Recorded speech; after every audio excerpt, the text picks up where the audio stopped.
नमस्कार, आप देख रहे हैं करनाल ब्रेकिंग न्यूज। मैं हूँ आपके साथ और हरियाणा के पूर्व मुख्यमंत्री चलो आप पीछे आस पास आ रहे हैं।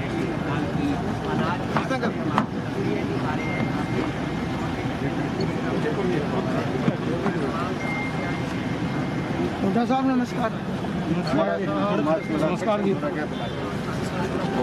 चलो चलो अलग अलग राय अंदर छाओ मैं क्या है पर करनाल पहुँचे और किसानों से भी यहाँ पर बातचीत की जाएगी।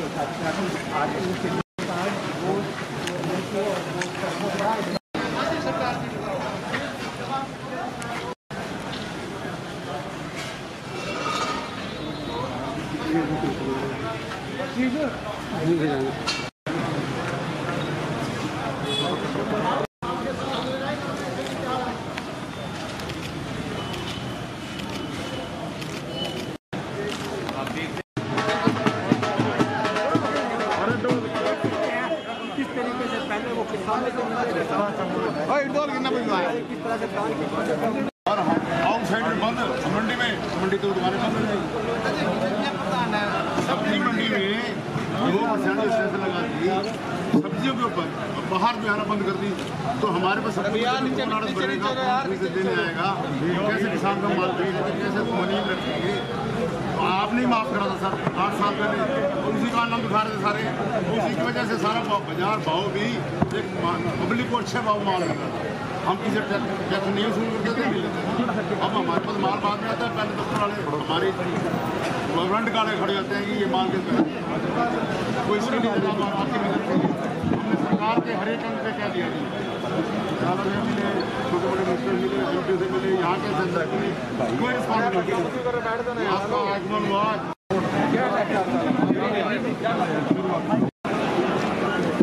यहाँ पर मैं सीएम और विपक्ष के नेता चौधरी भूपेंद्र सिंह हुड्डा जी का यहाँ पे स्वागत करता हूँ और हमारे पूर्व स्पीकर कुलदीप शर्मा जी, पी मेहता जी, सहयोगी नरेंद्र सांगवान जी, सबका यहाँ पर स्वागत करता हूँ।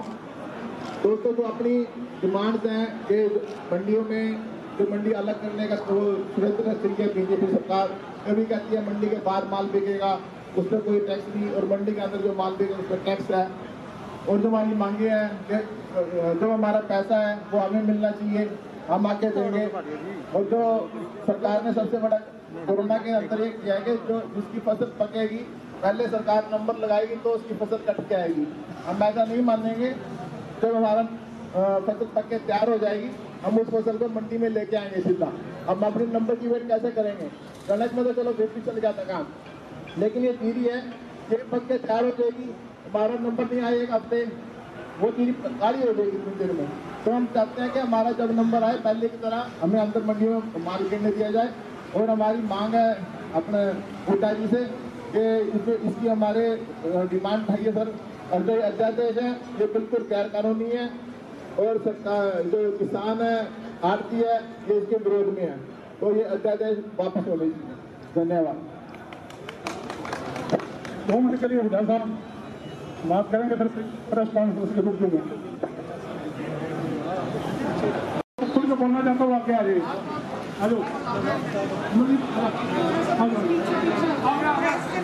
ये अमरजीत कागराना है, ये बात सभी आदमी, सभी जिम्मेदार और मजदूर तबका जो कि यहाँ पे आज अनाज मंडी में भाजपा सरकार ने जो दमनकारी नीति अपनाई हुई है इसके खिलाफ हम यहाँ एकत्रित हुए हैं।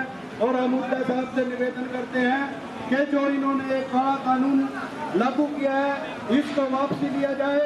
इन्होंने तो ईस्ट इंडिया कंपनी को भी पीछे छोड़ दिया है।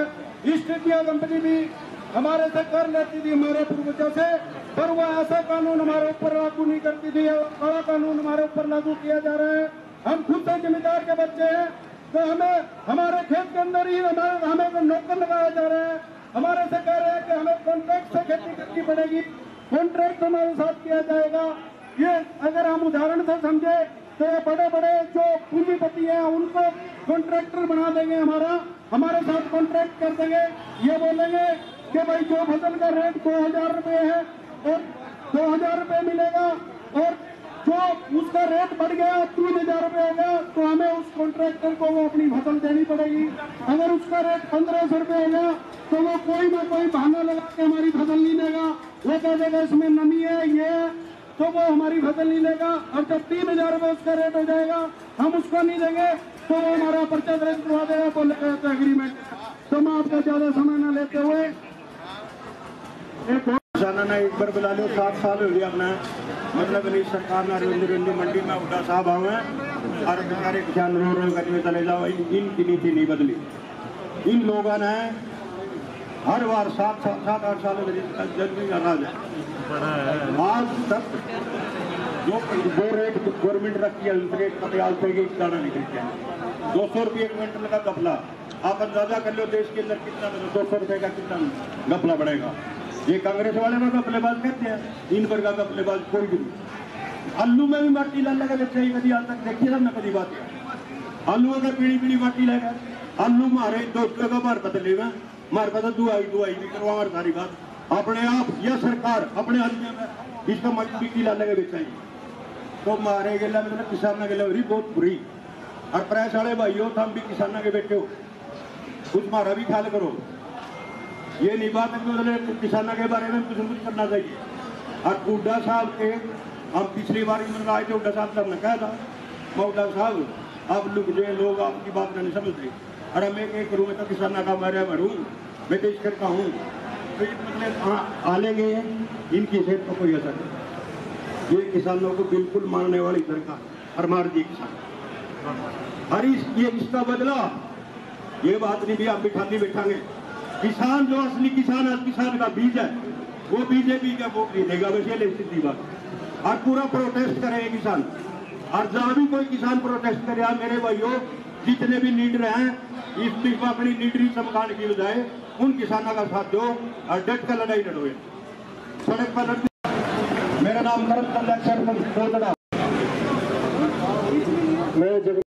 मैं किसान का बेटा से हम देख रहे हैं शायद आज से पहले कभी नहीं आए। किसान को यह सरकार झटके पर झटका दे रही है। हर तिमाही में कोई ना कोई कानून सरकार के किसानों के खिलाफ पास कर देती है। हमारा और आड़ती का इतना सदियों पुराना प्यार था। हम आधी रात भी हमारे आड़ती से जाकर के अपनी दुख समस्या सुनाते थे और वो हमारा काम चलाता था। लेकिन इसमें भी इसने आड़ती का जिम्मेदार का बीच में घुस करके उसको तोड़ने का काम कर रही है। क्योंकि साथियों किसान के पास इतना विरोध नहीं कि अपनी फसल भी 6 महीने की वो अपने पैसे से पूरी कर सके। पकाने के लिए पैसे भी हमें आड़ती से लेने पड़ते हैं। लेकिन ये कहते हैं कि हम आपके खाते पैसे भेजेंगे। अरे हमने कब कहा कि आड़ती ने हमारे पैसे नहीं दिए? किस किसान ने कहा कि आड़ती हमारे पैसे नहीं देते फसल के? हम तो उससे पहले से लेके खा लेते हैं। उसका ब्याज भी मुश्किल से जाता है। आज के देख लो ये 1500 जो चीज आज है हुड्डा साहब के टाइम में 3200-3500 तक बिक हुई है। आज 1200-1300 1500 रुपए से ज्यादा नहीं बिकती और वो भी कोई पूछने वाला नहीं है।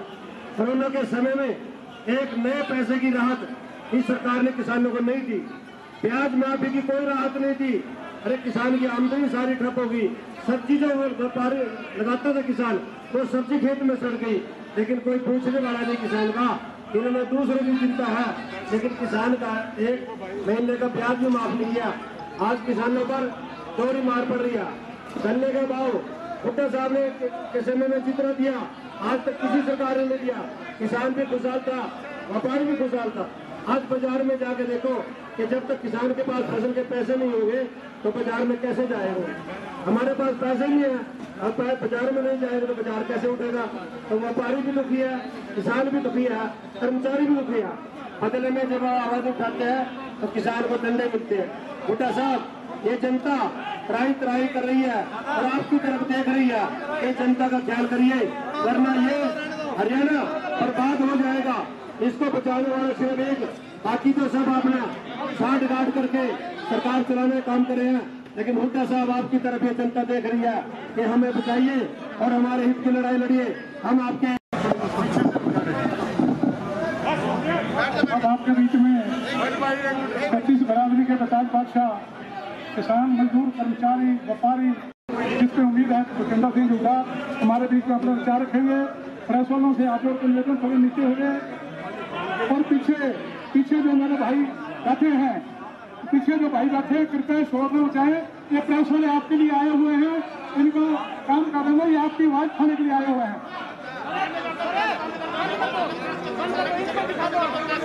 2 मिनट के लिए मेरे किसान भाइयों, आपकी बात खाने के लिए आए हुए हैं, तो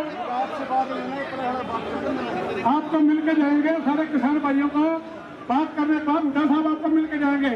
ये प्रेस कॉन्फ्रेंस से बात करके आपको मिलकर जाएंगे। आप कृपया बैठो, 5 मिनट पहले प्रेस कॉन्फ्रेंस कर लें, फिर आपको मिलेंगे।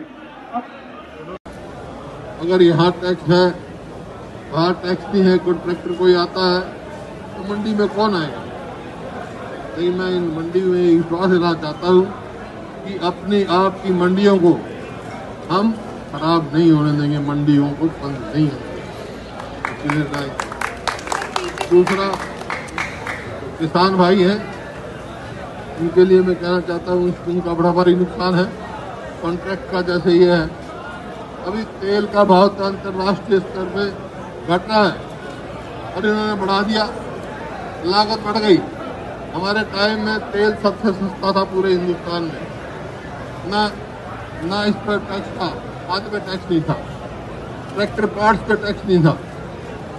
अब देखो, और भाव भी हर साल 15 से 16% बढ़ाया जाता था। खाद का भाव हो, ना इसका धान का हो, चाहे उसका गेहूं का हो। इस सरकार आने के बाद कभी 2%, कभी 3%, लेकिन लागत बढ़ी। इस वास्ते मैं मांग है, मेरी रिकमेंडेशन भी थी कि किसान का खेती लाभदायक जब ही हो सकती है जब किसान की MSP स्वामीनाथन की रिकमेंडेशन थी C2 पे दी जाए। C2 फार्मर जितनी लागत है जमा 50% मुनाफा किसान को मिलेगा तो खेती में। ये जो नीति लेके आए हैं, ये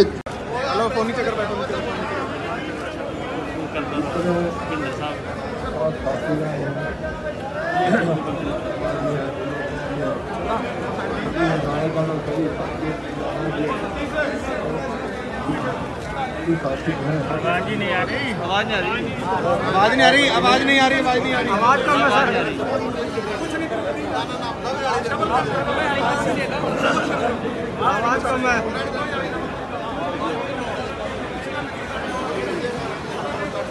साथियों,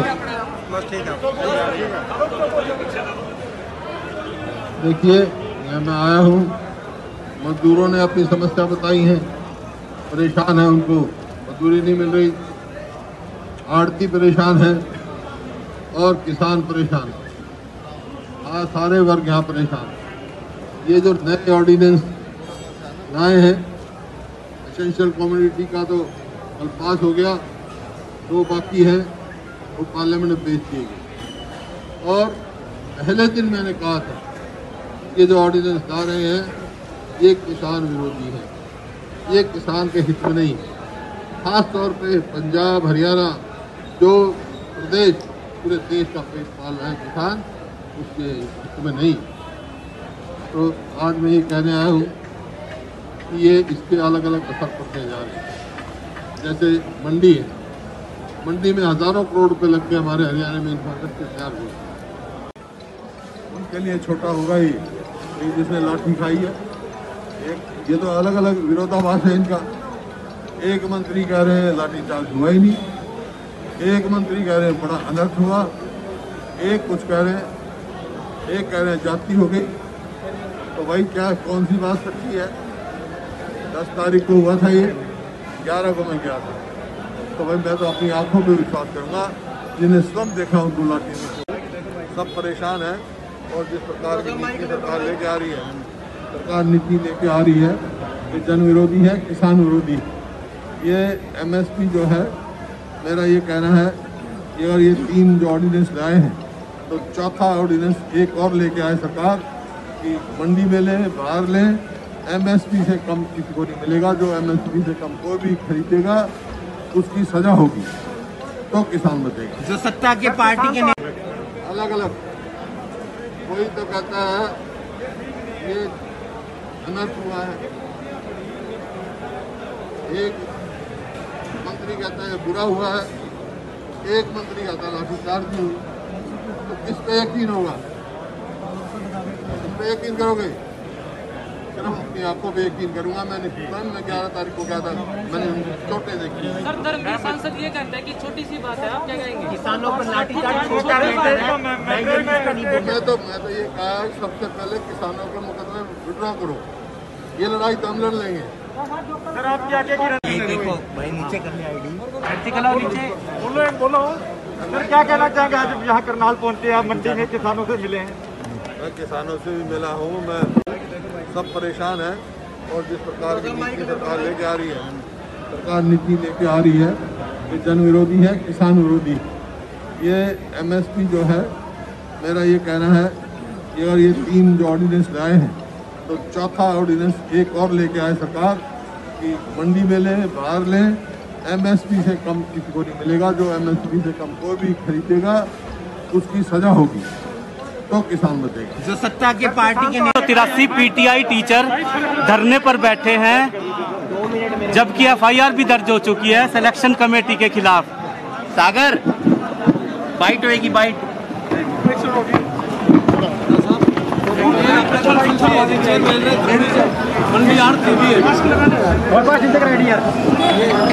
दादा मेरे हाथ में आईडी नीचे है, कोई दिक्कत नहीं।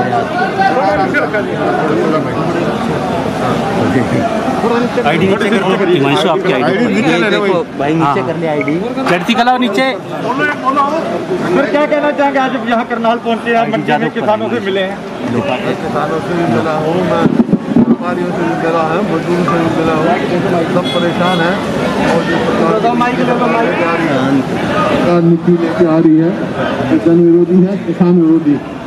ये एमएसपी जो है, मेरा ये कहना है कि अगर ये 3 जो ऑर्डिनेंस लाए हैं तो चौथा ऑर्डिनेंस एक और लेके आए सरकार कि मंडी में लें, बाहर लें, एमएसपी से कम किसी को नहीं मिलेगा। जो एमएसपी से कम कोई भी खरीदेगा उसकी सजा होगी, तो किसान बचेगा। जो सत्ता के पार्टी के नेता बयान दे रहे हैं लाठीचार्ज नहीं हुआ, ये छोटा मैटर है, उस पर आप क्या कहना चाहेंगे? उनके लिए छोटा होगा ये जिसने लाठी खाई है। ये तो अलग अलग विरोधाभास है इनका। एक मंत्री कह रहे हैं लाठीचार्ज हुआ ही नहीं, एक मंत्री कह रहे हैं बड़ा अलर्ट हुआ, एक कुछ कह रहे हैं, एक कह रहे हैं जाति हो गई। तो भाई क्या कौन सी बात सच्ची है? 10 तारीख को हुआ था ये, 11 को मैं गया था। तो भाई मैं तो अपनी आंखों में विश्वास करूँगा, जिन्हें सब देखा उनको लाठी को देखा। हुड्डा साहब जाँच करा दी जाए। हुड्डा साहब 1983 पीटीआई वापिस ले जाए, जाँच करा दी जाए क्या पीटीआई टीचर हड़ताल पर बैठे हैं 1983, और सिलेक्शन कमेटी के खिलाफ मामला भी दर्ज हो चुका है। फिर उनको क्यों नहीं बहाल किया जाए? 100 दिन के करीब हो गया। 38 पीटीआई टीचरों की मौत हो चुकी है। सरकार आएगी उनको बहाल करेंगे, बहाल करना कोई दिक्कत नहीं है, उनके बहाल करने का रास्ता निकालना चाहिए।